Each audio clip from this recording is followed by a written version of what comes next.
Good morning, ladies and gentlemen. This is Ben Keyser with Applied Flow Technology. Hope that you all are doing well and having a wonderful Wednesday morning or afternoon or evening or wherever you are in the world.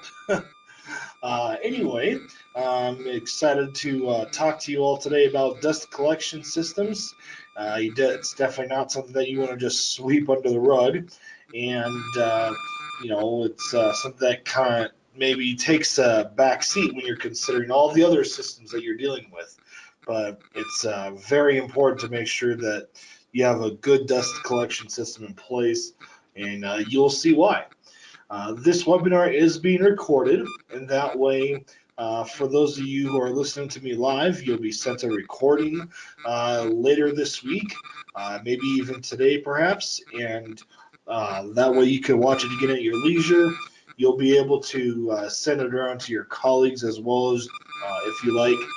And I want to let you all know that there are several handouts that are included for this presentation. There's a data sheet there for AFT Arrow. There's the case study that we're going to be talking about where Arrow was used to model a dust collection system for a high-end door manufacturing facility right up in Denver, Colorado.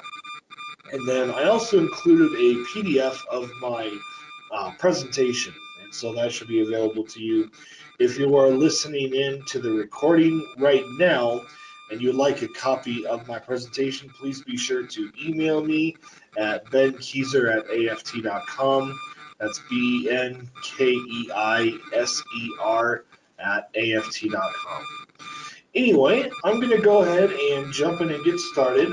And so here's our agenda for what we're going to talk about today. I'm first going to give a very, very quick overview and introduction to the various AFT products that we provide. Then, stuff gets dusty all the time. What's the big deal?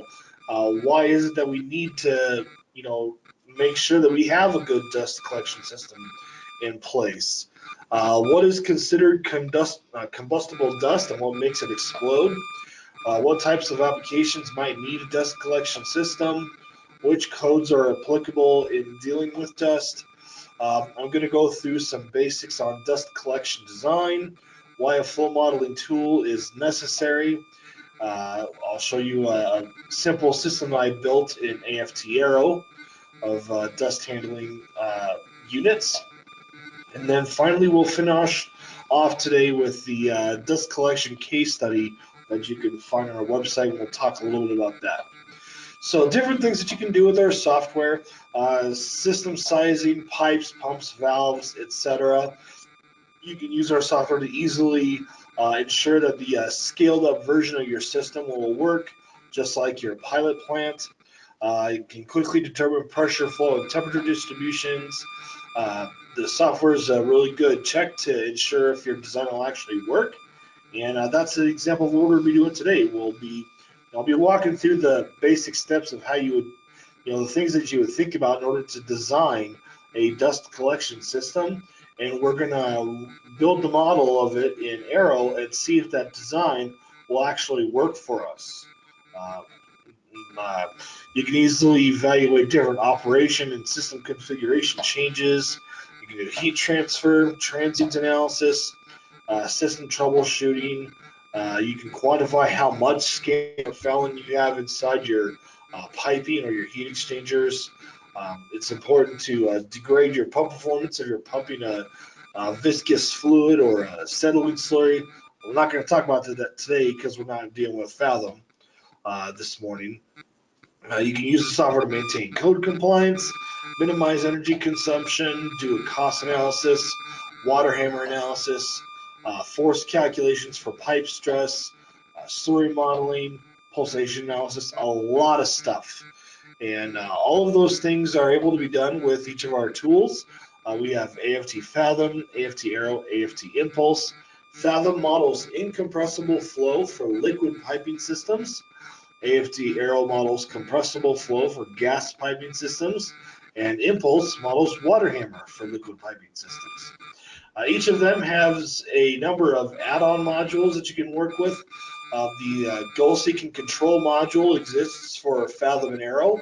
That will automatically change your input parameters in order to give you the results that you want. So it saves you a ton of time so that you don't have to sit there and do all that manual iteration. The XTS module for Fathom allows you to do a transient analysis. With the SSL module, you can do slurry modeling in Fathom and Impulse. And finally, there's a new pulsation frequency analysis module in Impulse that will work with your positive displacement pumps. It'll ring your system to figure out the natural frequencies of the system. That way you can avoid running your pumps at those speeds. So a very useful tool rather than having to spend $30,000 on having companies come out and do the analysis for you. You can buy the PFA module with Impulse and you can do it on your own for a lot less money there. Mercury and Titan will automatically size pipes in your entire system in order to help you minimize your piping weight or minimize your life cycle costs, your energy usage, all while staying within your design constraints. The best thing is, simply just being able to figure out what pipe size you need to get the flows and velocities and pressures that you want. And when you're dealing with a gas system, especially a dust collection system, you might find yourself wanting to check out AFT Titan because you have to figure out what ducting sizes that you're going to need. And there's a lot of rules of thumb type of methods out there that will help you determine which sizes you need to go with. But when you do a flow model, you can easily see how a lot of times those assumptions and rules of thumb they completely fall short. And so Titan will do it right for you the first time. With Mercury and Titan, we are converting them into brand new modules for Fathom and Arrow. And so pretty soon you're going to see an automated network sizing ANS module for Fathom and Arrow. And we're expanding the capabilities and integrating them into Fathom and Arrow. That way you don't have to learn a whole extra piece of software. And then finally, we have our AFT Steam Calc, which is a electronic steam table calculator in our Chempact database. The Chempact database is really useful because you can use it with any of our tools, Impulse, Arrow, Fathom. It contains very accurate thermophysical properties for over 700 different fluids. And the unique thing is that when you have a multi-component mixture that you're dealing with, you just specify your mixture on a mass or mole fraction basis, and then Fathom or Arrow or Impulse will calculate what the mixture properties are for you. That way you don't have to do it on your own. The advantage of using Chempact with AFT Arrow is that if you have different fluid streams mixing together, you got fluid A in this pipe, fluid B in this pipe, you model that with Chempact. Here's your mixture pipe where A and B are mixed together. Arrow will actually calculate the mixture composition for you. So that's a major advantage in using the Chempact database with AFT Arrow. So if you're an Arrow user, you might want to check out Chempact. It's very helpful. Or if you're any other AFT type of user for that matter. Each of our software tools can be easily used in any type of piping system. Wherever you have pipes, that's where our software will work well for you. Liquids, gases, slurries, anything single phase, our software will be able to model quite well. All right, so let's get into the meat of the webinar for today. Stuff gets dusty, who the heck cares? You've got dust in your house, dust in your facility, everywhere. Well, the problem is it can lead to very bad things happening, like an explosion.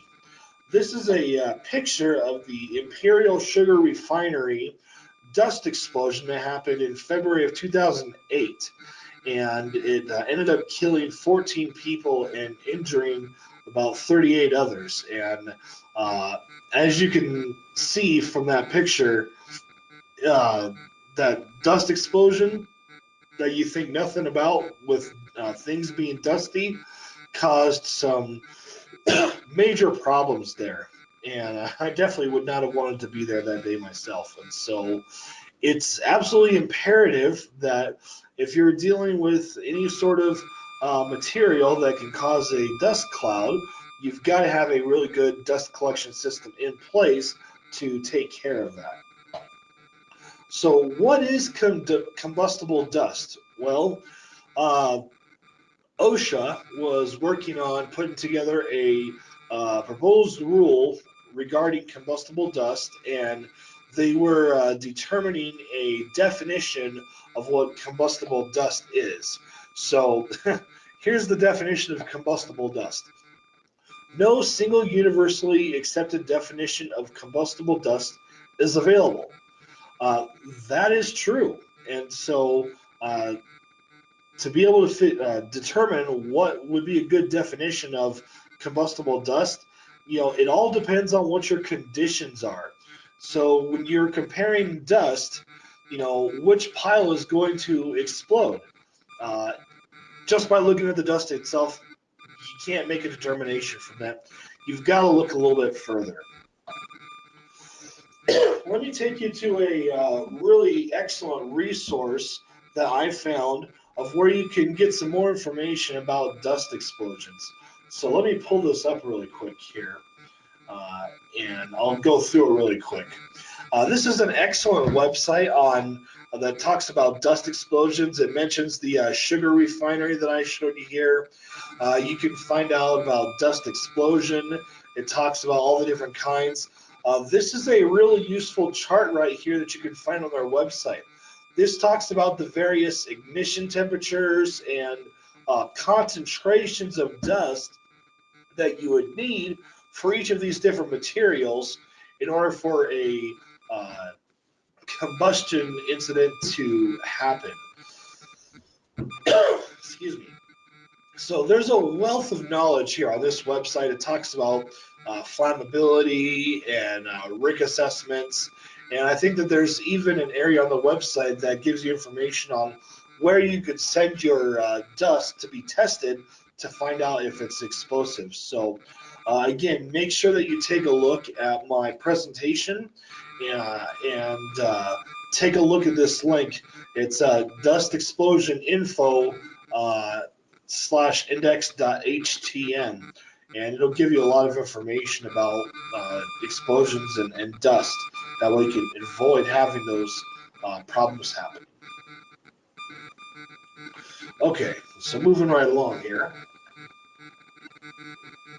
When will dust explode? Well, all the right conditions need to exist. This is known as the explosion pentagon, and so I imagine a lot of you have probably seen this before.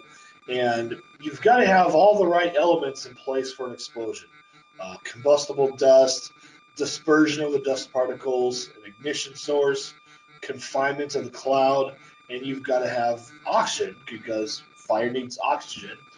And so for each of those components, you need to have the fuel. That's your combustible dust. The dust particles, they need to be in the right concentration. So perhaps if you have a situation where the concentration is too heavy, uh, you may or may not have an explosion. It all depends on what the concentrations need to be that will cause an incident to happen. And usually you're going to probably see a minimum concentration. You'll want to make sure you stay below that. Another important parameter is the confinement of the dust cloud, and that confinement does not have to be large or small confinement. It could be as big as a building or a room or within ducting or processing equipment, etc. And so the ignition source can be very high temperatures, or a flame, or static electricity, or a spark. All of those things can cause an explosion. So here's a demonstration of a combustible dust explosion incident. Well, not an incident, it's a test. And so let me play this for you.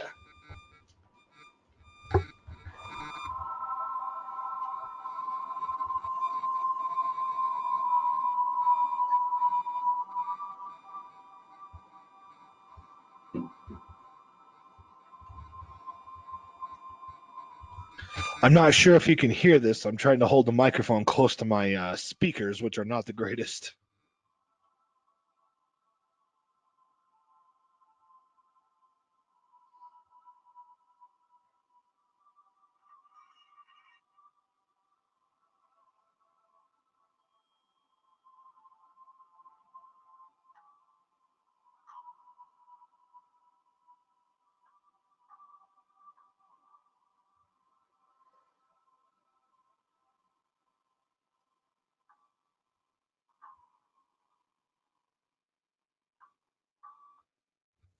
All right. So from that, you can see that a dust explosion can be incredibly violent, and it does not take much to cause it. Um, if you did a little bit of Google searching, you can find other tests and experiments with professors at universities talking where they will have a little candle or a flame, and then they'll blow a powder over it, and that causes a massive fireball. And so it doesn't take much to cause that sort of thing to happen. And that's definitely what we want to avoid. So, what types of applications need proper dust handling? Whenever the following materials below that I'll be listing are manufactured, produced, or used for another type of process: wood, coal, plastics, candy, sugar, grain, fertilizer, uh, etc.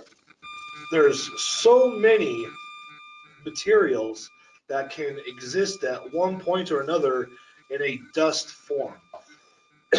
So really, just about anything can uh, be worthy of needing a proper dust collection system. And so you definitely want to avoid explosions for one. That's a very high priority. But there's other reasons why you need to have a dust collection system as well. Breathing dust, even of non-toxic materials, can be hazardous. So you definitely want to make sure that people aren't breathing any of that dust on the job site. The other reason is if you've got a lot of dust hanging around, that can cause equipment problems and malfunctions. So you've got to collect all the dust and handle it so that you can avoid explosions and keep people safe and help your equipment uh, continue to run effectively. Various applicable codes and standards that you can find for dust collection. There's OSHA, they talk about combustible dust. NFPA 68 is a standard on explosion protection by deflagration venting. That's not, that's more of a, fire approach, but still applies, certainly. NFPA 654 is specifically for prevention of fire and dust explosions in manufacturing, processing, and handling. So that's probably going to be one of the standards that gives you the best guidance on handling dust. And then there's another code, NFPA 664. That one is specifically for preventing fire and explosions in wood processing and woodworking facilities. So it's probably going to be a little bit more basic than 654 is, perhaps. Okay, so it's really important to design your dust collection system. When you, as I mentioned, are considering all the other systems and pieces of component in your plant that you're dealing with, you know, the dust collection may not be the highest priority and can potentially take a back seat. And as we have seen so far, it needs to be a much higher priority than it probably is. And it's a very simple system, just blowing air through it, making a really big vacuum.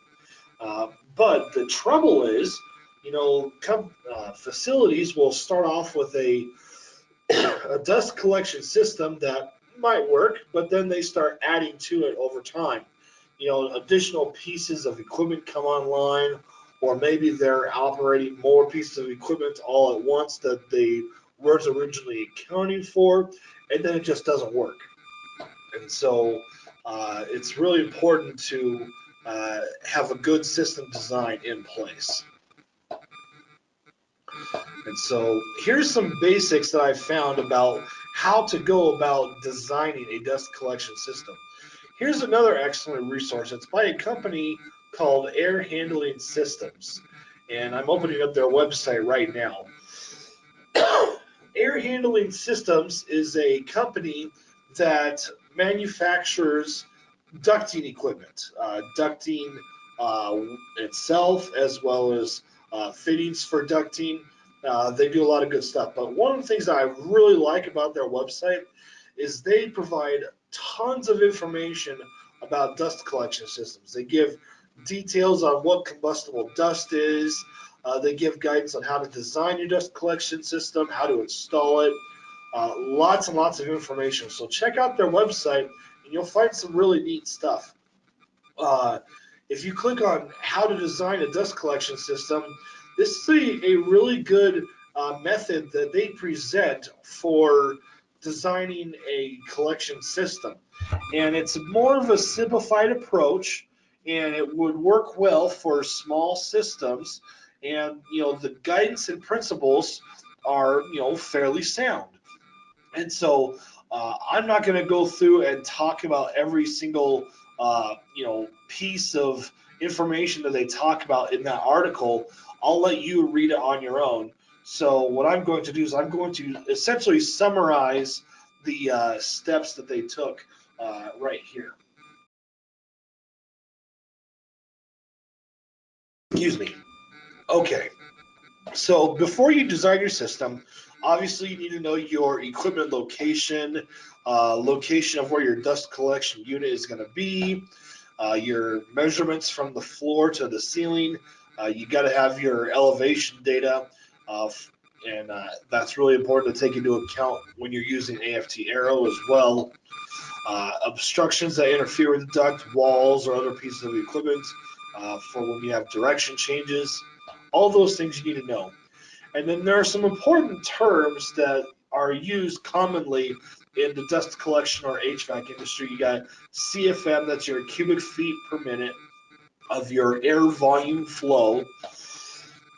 Then you have FPM, feet per minute, that's your air velocity.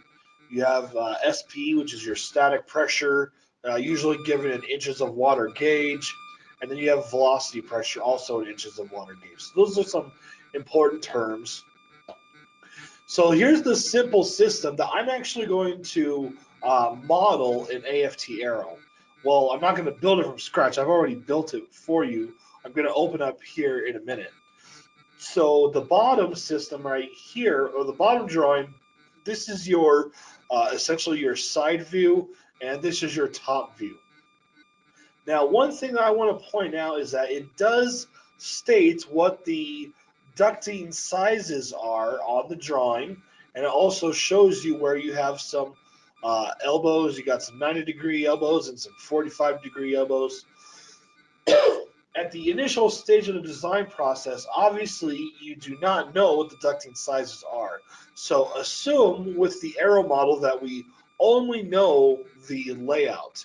The ducting sizes are determined during the calculation process that the article that I showed you walks you through. So the first thing that you need to do is you need to figure out your dust velocity requirements that will transport the dust effectively. And so there are a lot of different types of dust that you might be working with.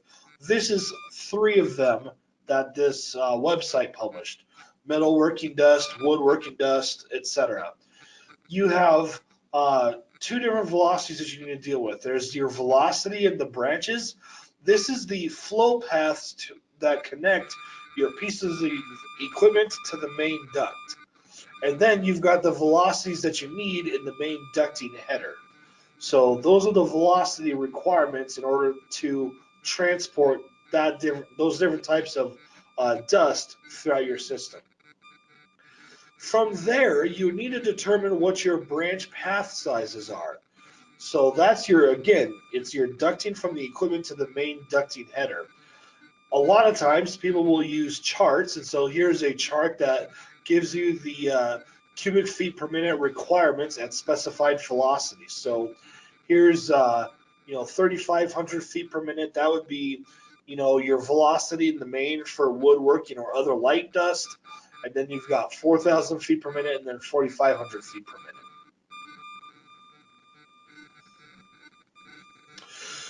The velocity and flow that you need depends on the required flow for each piece of equipment. So let's say that you have a table saw, and your table saw is working with woodworking dust, and you need 350 cubic feet per minute for that table saw.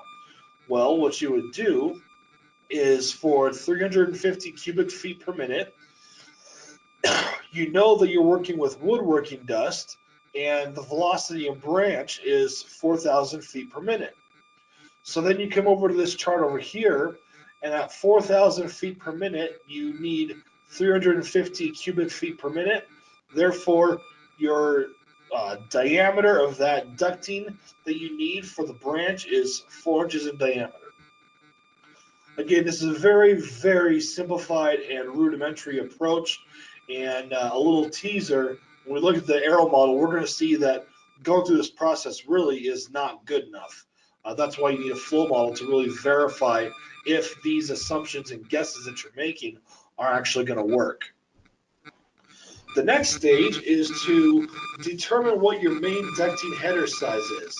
And so you have to specify which machines are primary machines. That's what you're sizing your ducting based off of.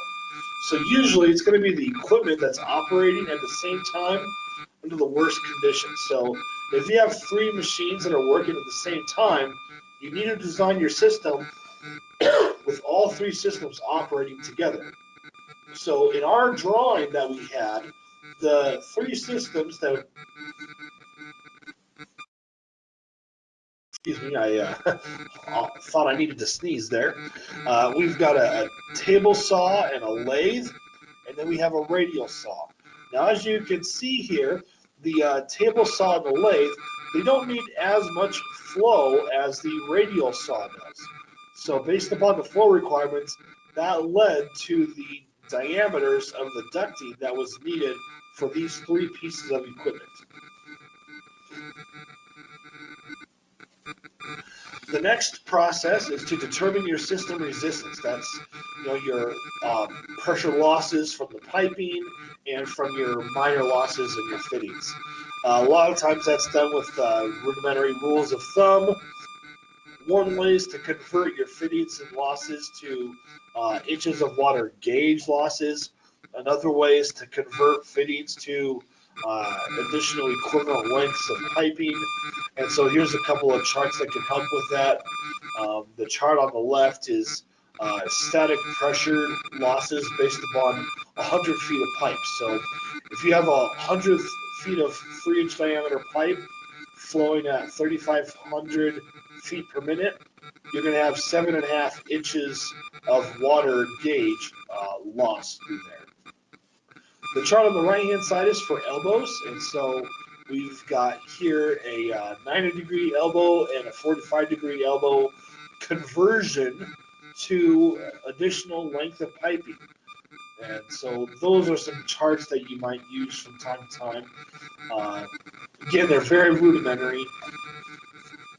After the airflow and velocity requirements are determined and your appropriate sizes are chosen, time to order your parts. But there's a few things that I want to note here that are important. Is this design even going to work? Again, the method that I outlined for you is a very, very basic method using incredibly rudimentary rules of thumb and really giving you a very slight back of the envelope type of idea of how your system is going to work. You're just throwing something together really quick. But the fact of the matter is, a lot of times, depending on your system, it may not even deliver the flow requirements. And so that's why it's really important to do a flow model to see, are you actually going to get the velocities and flow rates that you want?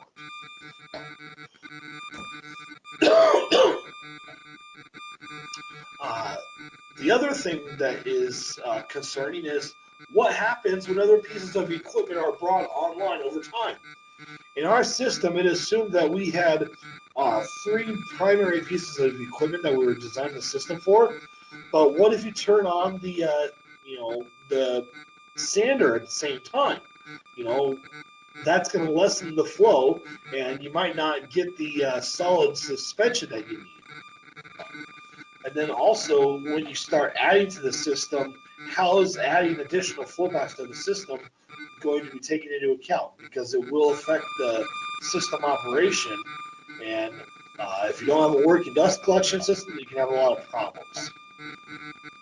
So an accurate flow model will give you good design validation, will your required flow rates and velocities actually be achieved, and then B, it'll make it very simple and easy for you to figure out what's going to happen in different operating conditions or when you add or remove things from the system. So here's the model that I built of that system in AFT Arrow. I had to assume a few things. It didn't give any information about the ducting length or the elevation. So I assumed various ducting lengths of, moderate size, this pipe, 45 feet, 15 feet long, 8 feet, 30 feet. I assumed that the ceiling right here where your ducting header is at a 50-foot elevation, and then these elbows here are at a 45-foot elevation, and then everything else is basically at the ground. But on the outside of the building, we've got our blower right here and our dust collector.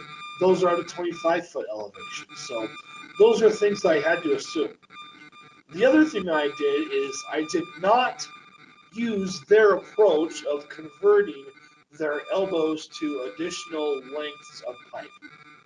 Okay, I didn't do it that way because it's very rudimentary, and it's really much easier to simply include your elbows and your fittings in the model as separate junctions themselves. And so instead of using equivalent lengths for those minor losses, I'm modeling them as junctions with K factors. Okay. Before I open up the model and run it, I want to go through a quick discussion on CFM versus ACFM versus SCFM. In industry, cubic feet per minute is often used for volumetric flows. This is a little bit confusing because when they just say CFM, are they referring to the actual cubic feet per minute or standard cubic feet per minute? And how are these parameters different? Well, my advice is when you're dealing with a gas system, volumetric flow parameters may not be the best to deal with, even though they're used all the time. The reason why is because with compressible flow in any gas system, your velocities will change and your densities are going to change. Therefore, your volumetric flow rates will also change. So the volumetric flow rate is not constant. That's why it's better to avoid using those volumetric flow parameters. That being said, when you're dealing with a really large ducting system where the velocities are small, the pressure losses are low, and your temperatures are relatively constant throughout your system, your volumetric flow rate parameters are actually going to change very slightly. And so, again, when you state that there's X amount of cubic feet per minute in a pipe for a gas system, it's meaningless because that value will change. But again, usually not by much for really large ducting. And in our Arrow model, we're actually going to quantify that. So standard cubic feet per minute, when it has the word standard there, or SCFM, that can be a bit more meaningful because the quantity is tied to a density that's at standard temperature and pressure conditions. So when you're talking about standard cubic feet per minute, that's a mass flow rate quantity, not a volumetric flow rate quantity. Because the word standard, with that gas being at STP, it's going to be constant throughout your system. And again, you're going to see that in my model. So how do you quantify the exact changes in volumetric flow rate? Well, by using the output control window. If you're in the output control window, this is where you can configure all the available parameters for your pipes. And what I have done is I've added 4 parameters to my list right here that I'm going to display. So I've got my mass flow rate in terms of standard cubic feet per minute. I've got the volumetric flow rate in terms of cubic feet per minute at the inlet of the pipes, the outlet of the pipes, and then the average right here. So the average is just the average of the inlet and outlet. We're going to see in our results how much the volumetric flow rate changes throughout the system by looking at those different quantities. Okay, so before I open my model, there are 3 different scenarios that we're going to look at. The first scenario is we're going to run the initial design with the secondary flow paths turned off. So the, what's it called, the floor sweep and the sander are not operational. And we're only going to have the 3 main pieces of equipment turned on. What we want to determine is what's our system flows, what are the velocities, pressures, temperatures, blower requirements, etc. Are we actually getting the design flows that we need? Second scenario that we're going to look at is what happens if the secondary paths are turned on with everything else. We've got 5 things operating rather than just 3. Third scenario is we're going to expand the system with an additional table saw, lathe, and radial saw. So business is going good at this manufacturing facility, and they want to increase their production. So they're going to tie in their expanded system into the main header after the sander ties in. And we're going to have a new blow requirement, so we're going to double the flow. And then we're going to run the model with the initial header size as well as increasing the header size and the expansion. So let's take a look at what's going on. Here's our base scenario results. And design alerts are the quickest and most useful way of being able to see if your requirements are met. So let me go ahead and open up that model now.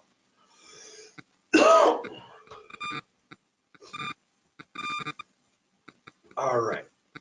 So here's my system, and I'm in my base scenario, and I've got my table saw, my lathe, radial saw, the floor sweep, and the sander. And as mentioned, the floor sweep and sander are not initially turned on, so I have closed off the flow rate in those pipes. And then we have a blower, and then we've got our dust collector. Now, modeling your pieces of equipment is really easy to do. All I did here was specified a assigned pressure at the atmospheric pressure conditions, because that's basically what you're going to be dealing with, unless you have a pressure gauge and it's something different. But 14.7 psia is a really good assumption to start off with. For the blower, what I did was I figured out what the total flow was based upon that article in each of these paths right here. And so the total flow through the duct that I need is 1,250 standard cubic feet per minute. And the way that this will work is Arrow will run the model, and it's going to figure out what pressure rise you need across your fan in order to give you that flow. That'll help you select a fan curve. So I'm going to go ahead and run the model now. Actually, before I ran the model, what I did was I created a few design alerts. So I selected these pipes in this flow path, and I created a group. I went to Edit, and then Groups, and Create. With that group, I called it Primary Branches, which was actually these right here. So these are the primary branches, and they have a specific, volumetric flow rate and velocity that they needed. So I went into the Tools menu, and under Design Alerts, I created several design alerts. I've got my minimum primary branch velocities.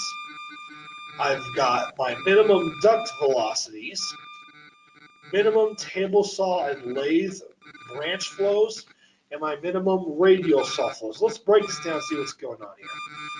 minimum primary branch velocities 4,000 feet per minute. So my requirements early on is the woodworking dust that we are dealing with in any of these branch systems right here, that dust collection velocity has to be 4,000 feet per minute. In the main ducting header, my velocity has to be 3,500 feet per minute in order to carry those woodworking solids through the system. So those are two design alerts that I created for velocity. The next thing I knew is that I needed, based upon my pieces of equipment, 350 cubic feet per minute through each of these flow paths. So that is this design alert. And then finally, I needed 550 cubic feet per minute through this branch path. So if any of those velocities or flow requirements are not met, then the design alerts are going to flag my attention to those things. Okay, so now I'm going to run my model here. All right, so immediately you see you've got a lot of design alerts that are being violated. So I'm going to hide my results for the junctions. And we'll just take a look at this here. So I'm going to dock my output to the side. And let's go through this. So velocity is below the minimum design alert of 4,000 feet per minute in pipe 1. Well, where's pipe 1? That's right here. So pipe 1 is below 4,000 feet per minute. So is pipe 2. It's also below 4,000. So is pipe 3, etc. So basically, all the pipe velocities in this branch are below our design alert of 4,000 feet per minute. Also, the flow requirements are not being met. So if we focus on flow now, our design minimum flow is 350 cubic feet per minute, and we are not getting that in this pipe or in this entire flow path. So this tells you right off the bat that those rudimentary approaches to designing your dust collection system are not going to work. Okay, so the process that was advised from those methods to figure out what diameters that you need in order to get the velocities and flows that you want, they're not going to cut it for you. And your design alerts are highlighting that for you right away. Now let's take a look at the results a little bit deeper here. I'm going to go to the visual report. The visual report is where you can find all of your results right on top of the model itself. What I am showing for the results here is the inlet and outlet velocities in feet per minute. I'm showing the mass flow rate, but again, that's standard cubic feet per minute. The word standard is right there, meaning that the volumetric flow is tied to a specific density at standard temperature and pressure. I'm also showing my average volumetric flow rate in cubic feet per minute. I have the inlet and outlet pressures in terms of inches of water gauge and my temperatures, inlet and outlet. So when you start going through the system here, you can see that your velocities are way below that 4,000 feet per minute requirement. So this entire branch flow path, you are not getting the flow that you need. For this branch flow path, you're just barely over. Here you have a little bit more. As you can see in this portion of the ducting, you're not getting the 35 feet per, the 3,500 feet per minute requirement that you need. You don't exceed that until the latter part of this system. So that's the first thing to pay attention to. The next thing is let's take a look at our flows. You know, they're under the 350 cubic feet per minute that we need. When you look at the path from the lathe, it's just barely over 350, and then the path from the radial saw is really high. So that could cause some issues with not getting the dust collection. If you don't have fast enough velocities, it may not suck up all the dust, and so that's an issue. Move this guy over here. Next thing to look at is, let's see how the volumetric flow rate is changing throughout the system. It starts off right here at 234.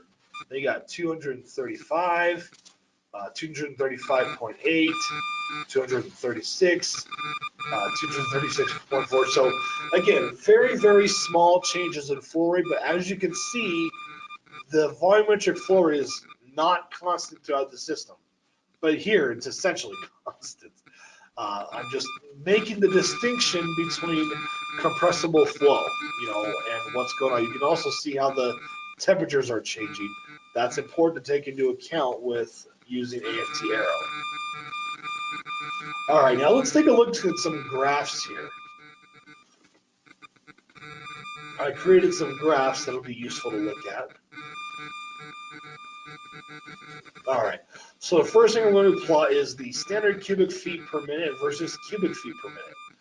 So what I did was I selected a flow path from the table saw all the way to the dust collector as a continuous path. And so I'm plotting the standard cubic feet per minute, that's the blue line, and the volumetric flow rate in terms of cubic feet per minute. So as you can see here, the blue line is a lot more constant. That's because with the blue line, you're dealing with a mass flow rate quantity, standard cubic feet per minute. And you can see that there are very, very small changes and slightly nonlinear in actual cubic feet per minute. So those are differences that, again, I just wanted to highlight for you. Next graph is our velocity profile. So I'm going to plot the velocities. This is how your velocity is changing throughout the system. You start off at about 2,650 feet per minute, and you slowly increase. If I cross-plot my design layer with that, you can see that it's well below the design layer in several areas of your system. So you got to make sure that the lighter blue line is above the dark blue line. That's your velocity profile.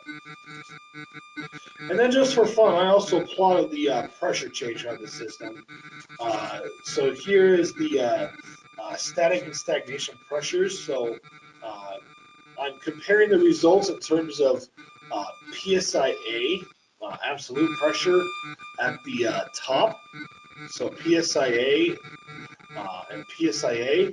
My blue line is the static pressure. My red line is stagnation pressure. And then I'm doing the same thing for inches of water at the bottom. So you can see how your static and stagnation pressures compare. If you don't know what the difference is between static and stagnation pressures are, I recommend that you go to our website, AFT.com. If you go to AFT.com under the Learning Center, let me get my arrow back up here. Under the Learning Center for video tutorials, you can filter out these videos, and for general, here's where you can find static versus stagnation pressure. This is an excellent video that will go through the differences between those two quantities, and that will explain to you why you're seeing the differences that I'm showing here. Something that might be a little bit more useful, though, is if you look at the static and stagnation pressures in this fashion. On the top, you've got your static pressures in terms of PSIG, and then your stagnation or your other static pressures on the right-hand side in terms of inches of water gauge. As you can see, when you look at your pressure change based upon PSI, very, very small changes in pressure throughout your system versus larger changes in terms of inches of water gauge. So this is why you might be able to get away sometimes with using Fathom for gas systems. If you have very small changes in pressure loss, very low velocities, and your temperatures are relatively constant, then you might be able to use Fathom and incompressible flow methods for that.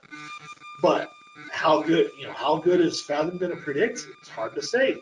The only way to really know for sure is to do a Fathom model and an Arrow model. Well, if you've got Fathom but you don't have Arrow, what can you do? Well, you can download the free AFT Arrow viewer. Let me erase my drawings here. You can download the free Arrow viewer from our website, and when you download the viewer, you can open up your Fathom model in the viewer, and you can run the model, and you can compare the results. You just can't make any changes. So when you're comparing the results, if your pressures and flow rates and velocities and temperatures are very close to what Fathom is predicting, then for that system, you might be okay with Fathom. But Arrow is always going to give you the best results and the most accurate answers. And what pressure do we need for the fan? The pressure rise that you need for your fan, in this case, 7.5 inches of water. So that's your pressure rise that you need for 1,250 standard cubic feet per minute. Okay, let's take a look at the scenario where all the system equipment is turned on. So in this case, the only change that I made was I selected these flow paths right here for the floor sweep and the sander, and I turned them on. That way I can run everything at the same time. So running these results, again, there's nothing all that exciting about it. All that you're seeing here is tons of design alerts being violated. So you're certainly not getting any of the flows that you need. If you look at the results here, your flow rates are very well below your value. So velocities are way too low. Your flow rates are way too low. All throughout your system. Uh, Nowhere in your system do you actually get the dust collection velocity in that header until after the sander. It's not until after the sander that you're actually getting high enough velocities to transport the dust. So that's certainly a major problem. Again, this just goes to show that you only know what's going to happen by doing a full model, and this makes it really, really easy to quantify how is changing, turning things, other pieces of equipment on and off at different times going to affect the system. And the scenario manager allows you to account for this very easily. Finally, here's the third scenario where I have my expansion. And so what I did was I put a branch junction right in the middle of that pipe between the sander and this elbow. And after putting that in, I selected this portion of the system and I duplicated it, and then I simply connected it to that branch. And so this is my expansion. I doubled the flow rate to 2,500 standard cubic feet per minute to accommodate more flow. The sander and the floor sweep are turned off in this scenario. So running the model here, you can see that you've, again, still got massive amounts of design alert violations. And when you look at the visual report, you can see exactly what the results are all throughout the system. So this just goes to show how imperative it is that you do a flow model, because again, those rudimentary methods, they're not going to do the job for you. They're not going to work. Okay, it's going to tell you a certain flow or velocity that you might be able to get, but in reality, you're very well probably not going to get those flows and velocities. So this will help you double check that, and maybe you might need to make some of these pipe diameters a little bit smaller to get the higher velocities. But you don't want them to be too high because you don't want it to erode your ducting. So that's my simple example of that design that I carried a little bit further. There's one more thing that I want to talk about here and show you. All right. So on our website, you can also find our case studies. So if you went to Learning Center and then case studies, this is where you can find tons and tons of articles that talk about how others have used our software for their specific applications. And if you sort by product, like AFT Arrow, you can find this one right here, dust collection systems rebalanced for the dust collection system in their manufacturing facility. This is right up the road from us, TruStile Doors, right here in Denver, Colorado. And so they went and they had a existing system, and they had a system in Iowa, and that's a link to the case study. And so the system over time was modified significantly. Again, just like I talked about before, it's a case where you're constantly adding on new pieces of equipment or you're changing things. They probably didn't take into account how they need to maybe modify the main ducting header. They just keep adding to it without putting very much thought into it. And over time, things just stop working. You don't get the suction that you need, and you start having a lot of problems. Hopefully, not an explosion.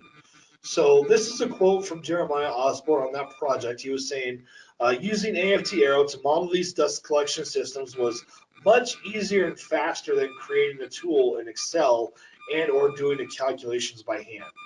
These systems are heavily branched, and AFT Arrow handled the complexity of ease, with ease. So again, what I showed you was a very, very simplified process for an incredibly small system.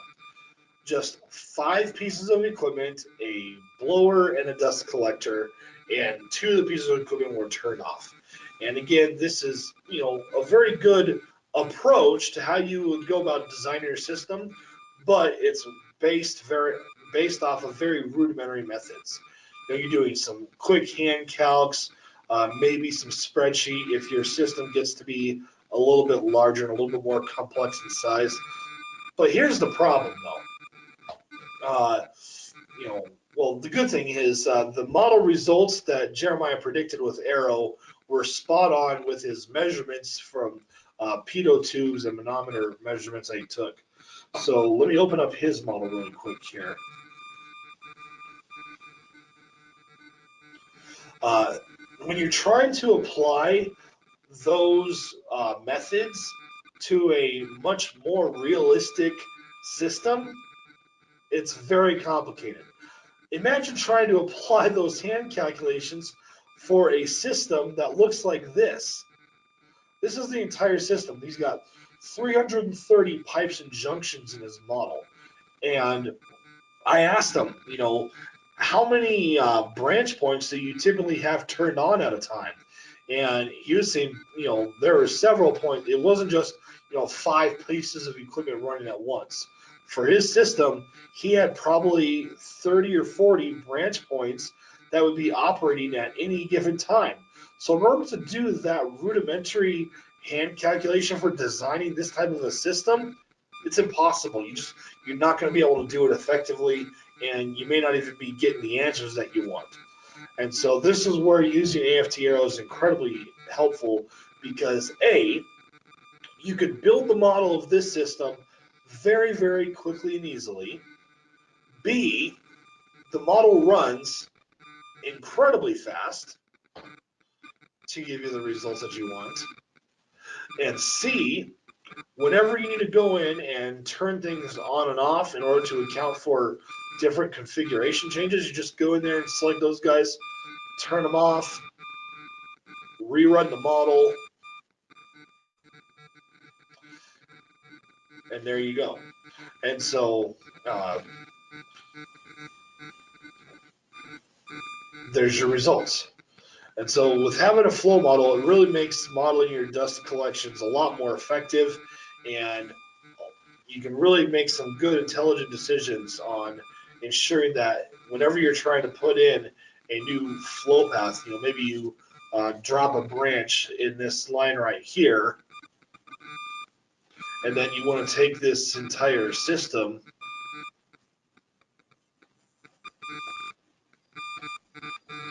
and duplicate it. So this is if your facility is expanding.